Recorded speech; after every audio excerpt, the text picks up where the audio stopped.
So what's the mood in the markets? Jim Rogers is one of the world's most influential investors. He was the co-founder with George Soros of the Quantum Fund and made a fortune betting against the pound on Black Wednesday. He says the fall in sterling now is not just a blip. I suspect that the pound is going to go down a lot over the next 3 or 4 years, maybe even sooner. There's serious problems facing the UK, as much as I love the UK. But the UK is a very, very large debtor nation. Your balance of trade is in serious trouble. If Scotland leaves, they're going to take their oil with them. The pound can go down a great deal over the next 3 or 4 years. How low could it get? If I told you, Mark, you would hang up. Go on.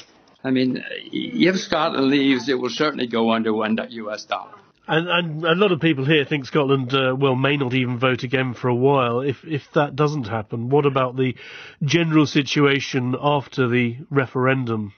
Well, it will just take longer. Sterling is in a serious bear market, a serious period of decline for several years to come. And unfortunately, that means sterling will go down because you've got a lot of debt. You've got a serious balance of trade problem, which shows no signs of being corrected. No, you've got huge debt. I don't see anything to make sterling go up.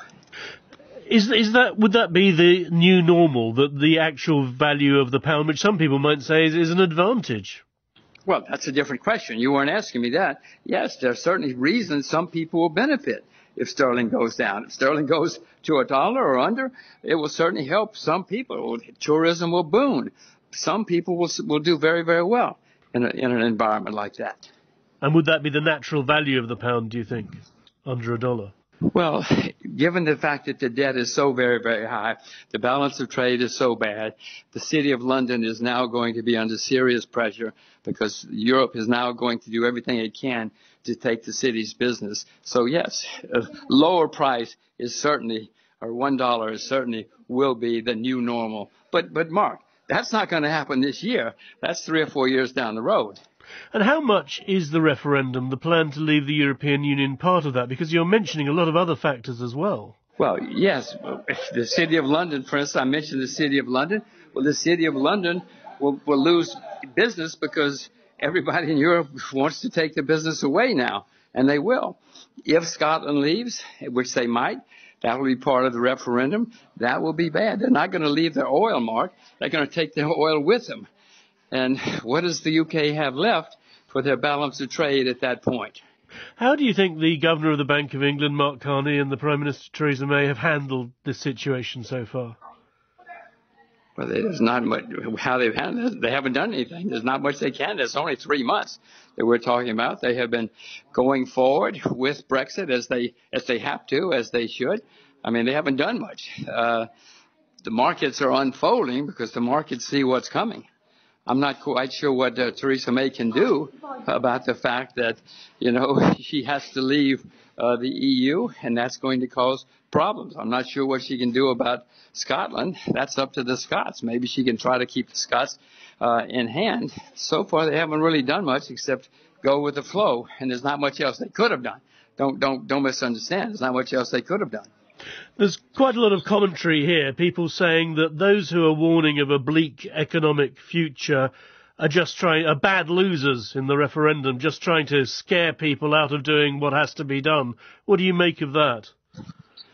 No, well, I'm not quite sure what that even means. I'm looking at facts. I don't have an emotion. I didn't vote. I'm not allowed to vote in the UK. I would have voted to stay for what that's worth. It's not worth anything. I'm not quite sure what it means. Anybody who's basing their actions on emotion or their decisions on emotion is going to have a lot of problems.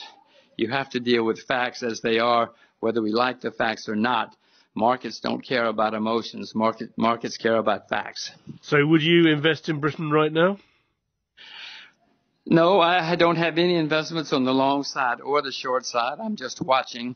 I'm not doing anything. I have shorts in the United States, but I don't have any positions in the UK at the moment. Well, what would your advice be to people who might be investing? Be very careful, because there's going to be a lot of turmoil, not just in the UK. It's going to be a lot of turmoil in the world. Some of it will be exacerbated by the UK, but be very careful, because the world's going to have a lot of disasters in the next couple of years. Jim Rogers, the co-founder of the Quantum Fund.